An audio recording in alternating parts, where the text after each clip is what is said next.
Hello everyone, welcome to শিহরণ। যারা NHM staff রয়েছেন, সেটা স্টাফ নার্স হতে পারে, সিএইচ হতে পারেন, ফার্মাসিস্ট হতে পারেন, ল্যাব টেকনিশিয়ান হতে পারেন, যেই হন না কেন, যারা এনএইচএম এর আন্ডারে কন্ট্রাকচুয়াল কাজ করছেন তাদের প্রত্যেককেই এফআইআর ফিল আপ করতে হবে। এই ইয়ার লাস্ট ডেট রয়েছে 5ই জুন 2026। তো কীভাবে নিজেরাই ফিল আপ করবেন তারা অবশ্যই ভিডিওটা ফলো করবেন। আমরা লাস্টে একটি ভিডিও দিয়েছি, সেখানেই পুরো ডিটেলস বা পুরো প্রসেসটা দেখানো রয়েছে। যদিও বা সেটা লাস্ট ইয়ারের ভিডিও, বাট সেম প্রসেস মেনেই একই ওয়েবসাইট থেকে আপনারা ফিল আপ করতে পারবেন। জাস্ট ওয়েবসাইটের কিছু কালার চেঞ্জ হয়েছে, কিছু পজিশন চেঞ্জ হয়েছে, বাকি পুরো প্রসেস যদি কন্টিনিউ করেন আশা করি ফিল আপ করতে পারবেন। এবং মানে পার্ট বি বা পার্ট টু, ওই জায়গাতে যেগুলো লিখতে হচ্ছে অ্যাজ এ সিএইচও যারা রয়েছেন, আমরা ডেসক্রিপশানে কিছু পয়েন্ট এখানে তুলে দিচ্ছি, সেগুলো কপি করে পেস্ট করে দিতে পারবেন। আশা করি এইগুলো হলেই আপনাদের ফিল আপ করতে কোনো অসুবিধা হবে না। এবার কোশ্চেন আসছে, কারা এটা ফিল আপ করবেন? যারা জানুয়ারি 2026, ফেব্রুয়ারি 2026 এই সময় জয়েন করেছেন এনএইচএম স্টাফ হিসাবে, তারা কি এফআইআর ফিল আপ করতে পারবেন? প্রথমে বলি, তারা ফিল আপ করতে পারবেন না, তাদের ফিল আপ করার প্রয়োজন নেই। যারা 31 ডিসেম্বর 2025-এর আগে জয়েন করেছেন তাদেরকে ফিল আপ করতে হবে। কোথা থেকে জানলাম, কীভাবে জানলাম, সেগুলো ডিটেলস দেবো। কতদিন আপনারা বসাবেন সেটাও আমরা এখানে দেখিয়ে দেবো, কারণ অফিসিয়াল নোটিফিকেশান সেটাই দেওয়া রয়েছে।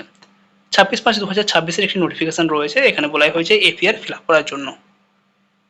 এখানে কোন ডেট স্পেসিফিক কিছু বলা নেই, জাস্ট এখানে বলা হয়েছে পারফরমেন্স, অ্যানুয়াল পারফরমেন্স রিপোর্ট বা APR for assessment of performance of the employee under NHM, the standard operating procedure for APR to be followed for the year 2025-26। এখানে 11/5/2026 একটি নোটিফিকেশান পাবলিশ হয়েছে। এই নোটিফিকেশানেও একই জিনিস বলা রয়েছে, যে সমস্ত ক্যান্ডিডেট রয়েছে তাদের এপিআর ফিল আপ করতে হবে, যাতে 2026-27 আর্থিক বর্ষে তাদের অ্যানুয়াল ইনক্রিমেন্টগুলো পেতে পারেন। জাস্ট এফআইআর ফিল আপ করার লাস্ট ডেট কী কী রয়েছে সেটা আমরা একটু আগে ফার্স্ট দেখিয়ে দিই। Submission of online FIR format by the employee. একজন এমপ্লয়ি লাস্ট যেই দিন পর্যন্ত তার এফআইআর ফিল আপ করতে পারবে সেটা হচ্ছে 5th জুন 2026। 5ই জুন পর্যন্ত তারা নিজেরা এমপ্লয়ি এই এফআইআর ফিল আপ করতে পারবে। রিপোর্টিং অফিসার সেটাকে অ্যাসেসমেন্ট করবেন এবং কমপ্লিট কাজ করবেন উইদিন 20th জুন 2026, 20 জুনের মধ্যে। এবং রিভিউইং অফিসার সেটা 30 জুনের মধ্যে কমপ্লিট করবে। ফাইনাল গ্রেডেশন যেটা হবে বা অ্যাকসেপ্টিং অথরিটি, যেটা সিএমওই স্যার থাকছেন বা স্বাস্থ্যমন্ত্রী, যেখান থেকেই হোক না কেন, সেটা 7ই জুলাইয়ের মধ্যে হবে। বাট 7ই জুলাই পর্যন্ত টাইম থাকলেও যে ক্যান্ডিডেট বা যে এমপ্লয়ি রয়েছেন তাকে কিন্তু 5ই জুন 2026-এর মধ্যে এটা ফিল আপ করতে হবে। আজকে 3 তারিখ হয়ে গেল, 4-5 এই 3 দিনের মধ্যে পুরো প্রসেসটা কমপ্লিট করতে হবে একজন এমপ্লয়ি হিসাবে।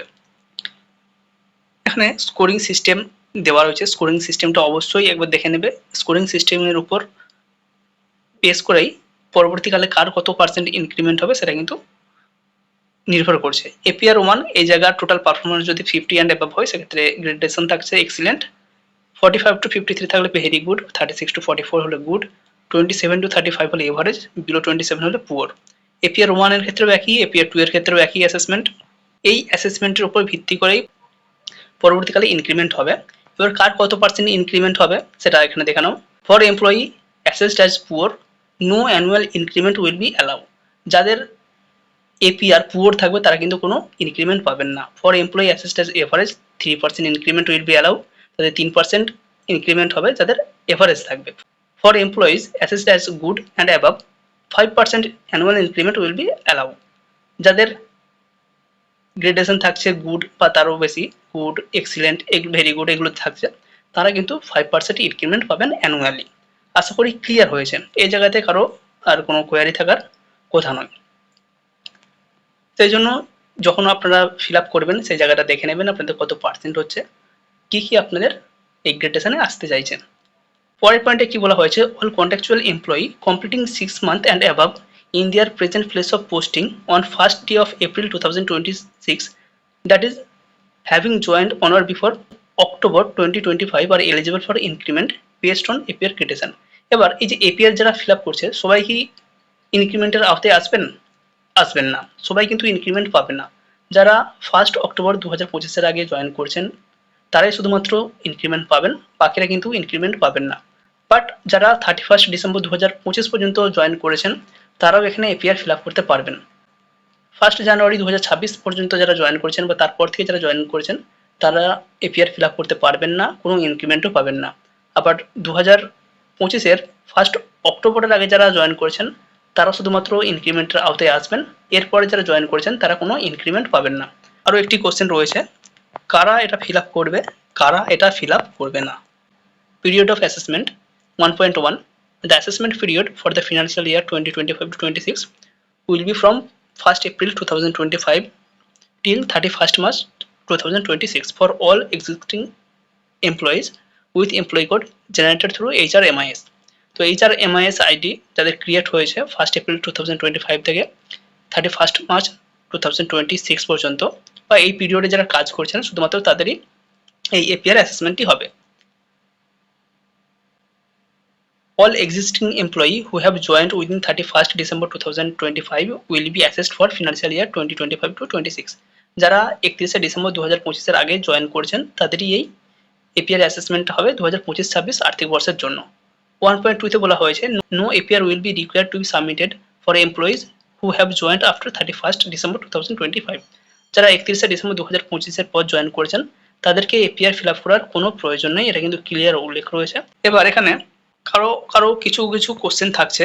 9 নম্বর পয়েন্টে দেখো, ট্রান্সফার ডিটেলমেন্ট মিউচুয়াল, যে সমস্ত এমপ্লয়ি রয়েছেন একটা ডিস্ট্রিক্ট থেকে অন্য ডিস্ট্রিক্টে চলে গেছেন বা ব্লকেরই একটা সেন্টার থেকে অন্য সেন্টারে ট্রান্সফার হয়েছেন, তো সেক্ষেত্রে যদি ইন্ট্রা ব্লকের মধ্যে কারো ট্রান্সফার হয়ে থাকে অর্থাৎ একই ব্লকের মধ্যে চেঞ্জ হয়েছে সেক্ষেত্রে কোনো অসুবিধা নেই। যদি ইন্টার ব্লক হয়ে যায় একটা ব্লকের সঙ্গে অন্য ব্লক বা একটা ডিস্ট্রিক্টের সঙ্গে অন্য ডিস্ট্রিক্টে কারো ডিটেলমেন্ট বা কারো ট্রান্সফার কারো মিউচুয়াল যদি হয়ে থাকে সেক্ষেত্রে কিন্তু ক্যান্ডিডেটের প্রবলেম হতে পারে। তো আমি এক জায়গায় জয়েন করেছি আবার এক জায়গায় ট্রান্সফার নিয়েছি বা ডিটেলমেন্ট হয়েছে আমার, সেক্ষেত্রে কোন জায়গা থেকে আমার এপিআর ফিল আপ করা হবে। এক্ষেত্রে সঠিক অ্যান্সার একদম ওনারা ডিটেলসে উল্লেখ করেছেন। If the employee has been transferred or detailed during the period of assessment, then current reporting officer in his or her present place of posting will assess the performance of the concerned employee. এখন যিনি যেই জায়গায় কাজ করছেন সেই জায়গায় APR assessment হবে। অর্থাৎ আমি আগে হুগলিতে ছিলাম, এখন এসেছি মেদিনীপুরে, সেক্ষেত্রে আমার মেদিনীপুরে যে ব্লকে আমি কাজ করছি ঘাটাল যদি ওখানে কাজ করে থাকি তো ঘাটাল ব্লকেই আমার এপিআর অ্যাসেসমেন্ট হবে। আবার ক্লিয়ার করছি, আমি হুগলিতে কাজ করছিলাম, হুগলি থেকে ডিটেলমেন্ট বা ট্রান্সফার বা মিউচুয়াল নিয়ে মেদিনীপুরে ঘাটাল এসেছি, বাট আমার কিন্তু জয়েনিং ছিল হুগলিতে, কিন্তু বর্তমানে আমি যেখানে কাজ করছি ঘাটাল থেকে আমার পুরো অ্যাসেসমেন্ট হবে বা মেদিনীপুর থেকে আমার পুরো অ্যাসেসমেন্টটা কমপ্লিট হবে। আশা করি ক্লিয়ার, আর কারো কোনো কোয়ারি ওই জায়গাতে থাকার কথা নয়। এবার কার কতদিন ছুটি, কার কতদিন ওয়ার্কিং ডেজ, এই নিয়ে অনেকের কনফিউশন রয়েছে, এটা আমরা ক্লিয়ার করে দিচ্ছি। 14.2 পার্ট 1A-1 ওয়ার্কিং ডেজ, এখানে কি বলা হয়েছে, there will be 3 type of working days based on place of posting and nature of job. কার কী ধরনের কাজ রয়েছে এবং তার প্লেস অফ পোস্টিং এটার উপর ডিপেন্ড করে ওয়ার্কিং ডেজ ক্যালকুলেট হবে। An employee is allowed to choose the type of working days applicable for the employee. একজন এমপ্লয়ির জন্য কোনটা সুইটেবল বা কোনটা অ্যাপ্লিকেবল সেটার উপর ডিপেন্ড করে তাকে এই ওয়ার্কিং ডেজটা কালেক্ট করতে হবে। For the financial year 2024 to 2025 3 type of working days are as follow. 2024-25 financial আর্থিক বর্ষেও কিন্তু এই 3 ধরনের ওয়ার্কিং ডেজ ছিল। 218 days for employees who generally enjoy all calendar holidays, সে সমস্ত এমপ্লয়ি যারা সমস্ত ক্যালেন্ডার হলিডেগুলো পেতে পারেন, ছুটি নিতে পারেন, তাদের জন্য থাকছে 218 দিন as working days. Working days হিসাবে তাদের 218 দিন থাকছে। অর্থাৎ যারা অফিসিয়াল কাজগুলো করেন তাদের ক্ষেত্রে 218 দিন। 287 days for service delivery employee who enjoy only notified holidays, যারা শুধুমাত্র নোটিফাইড হলিডেগুলো পেয়ে থাকেন, মেনলি যারা ওপিডি অফ এই জায়গা ছুটিগুলো যারা পেয়ে থাকেন তাদের জন্য থাকছে 287 দিন। সেক্ষেত্রে আপনার কোন দিন পড়ছে সেটা একটু খেয়াল করে নেবেন, ক্যালকুলেট করে নেবেন। অফিসিয়াল ওয়ার্কিং যারা করেন দেখবেন কোনো একটা বিপিএসসি বা সিএমওইচ অফিসে যারা অফিসিয়াল কাজকর্মগুলো করেন তারা কিন্তু ম্যাক্সিমাম ছুটি নিয়ে থাকেন। অনেক ছুটিতে অফিস বন্ধ থাকে, বাট যারা এমপ্লয়ি থাকছেন তাদেরকে কিন্তু কাজ করতে হয়। 270 day for employee who have Saturday as working days, যারা শনিবারেও কাজ করেন, যাদের শনিবারেও কাজ করতে হয় তাদের জন্য 270 দিন। আশা করি ক্লিয়ার হয়েছে কার কোন দিন পড়ছে, সেটা যদি বুঝতে না পারেন সেক্ষেত্রে বিপিএসসিতে কন্ট্যাক্ট করুন, যিনি অ্যাকাউন্ট সেকশন রয়েছেন তার সাথে কন্ট্যাক্ট করুন। নেক্সট আমরা প্রসেসটা আবারও দেখিয়ে দিচ্ছি কীভাবে আপনারা ফিল আপ করবেন। তো ফার্স্ট আমরা চলে আসবো গুগলে এসে সার্চ করে নেবো ডব্লিউবি হেলথ। তো ডব্লিউবি হেলথ সার্চ করার পর আমাদের প্রথম যে ওয়েবসাইট আসবে wbhealth.gov.in, এখানে আমাদেরকে চলে আসতে হবে। এখানে আসার পর যারা মোবাইল থেকে ওপেন করবেন তাদের ম্যাক্সিমাম জনেরই এই প্রবলেমটা আসতে পারে। 404 the page you requested could not found, এ ধরনের দেখাতে পারে, নিচে আর কিছু শো করবে না। কোনো ব্যাপার নেই, আমরা বাম দিকে কোণে 3 লাইন দেখতে পাচ্ছি, এখানে ক্লিক করে নেব। এখানে ক্লিক করলে আমাদের এই ধরনের পেজ আসবে, about us, department, health facility, program, citizen service. তো এখানে আমরা চলে আসবো কিছুটা নিচের দিকে, ই গভর্নেন্স একটা অপশন দেখতে পাচ্ছি, এই ই গভর্নেন্স আমরা ক্লিক করে নেব। ই গভর্নেন্সে ক্লিক করলে ডান দিকে আরও কিছু অপশান আসবে, এই অপশানে দেখে নেব কোথায় আমাদের লেখা রয়েছে HRMIS। ই গভর্নেন্সের ঠিক ডান দিকে দেখো লেখা রয়েছে HRMIS, এখানে ক্লিক করব। এখানে ক্লিক করলে এই ধরনের একটি পপআপ আসবে, you are being redirected to an external website, okay. Okay click করার পর ঠিক আমাদের এই ধরনের ইন্টারফেস আসবে। এখানে রয়েছে employee portal, official log in, APR evaluation, remuneration, study management, এতগুলো অপশান আমাদের রয়েছে। তো এখানে আমরা এমপ্লয়ি পোর্টাল এই অপশানে ক্লিক করব। তো এখানে আমরা লগ ইনে ক্লিক করবো, আমাদেরকে এমপ্লয়ি পোর্টালে গিয়েই লগ ইন করতে হবে। এটা যদি অফিস থেকে হতো সেক্ষেত্রে আলাদাভাবে ফিল আপ করা হতো, বাট যেহেতু ক্যান্ডিডেটকে নিজেকে অ্যাপ্লিকেশন করতে হচ্ছে বা ফিল আপ করতে হচ্ছে সেক্ষেত্রে এভাবে আসতে হবে।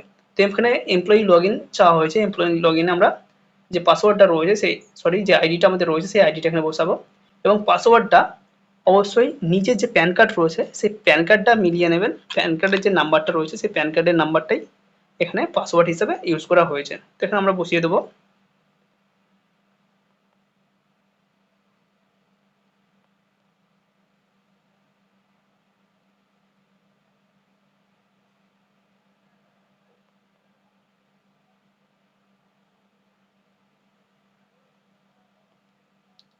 তো এখানে বসানো হয়ে গেছে, এরপর আমরা যে ক্যাপচাটা রয়েছে আমাদের সেই ক্যাপচাটা এখানে বসিয়ে দেবো।